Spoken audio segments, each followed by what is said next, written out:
Hello everyone and welcome to my first tutorial for the week 3 of this exciting Moodle for Teachers EVO 2018.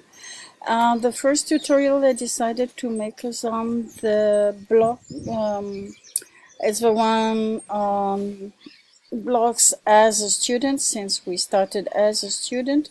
The blocks is those little boxes we can see on the right, on the left. Oops, my goodness, I'm dyslexic. No. And some of them are even on the bottom. You can have them on the footer in this.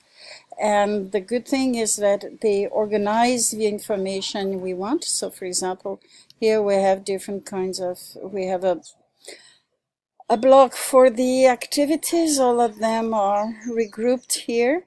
We have one for the participants, the people who are participating in our cruise, how many people are available, are online, the online users, the comments. We can have a lot of things. We can also have the important information about the course, the announcements, the events coming, the badges we got, our portfolio, and we also have a search block, of course. So it's very useful. The good thing, the interesting thing is that not all the blocks are on all the pages of a course. For example, if I click on this one, on this page, come on, okay, you see that the I Love It, which gives you a discount, a 20% discount on Screenomatic, is on the left when it was on the right in the previous page, and stuff like that.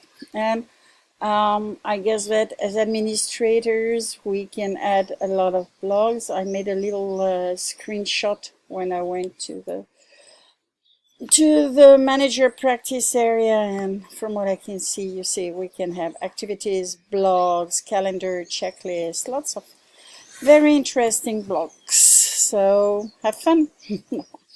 See you.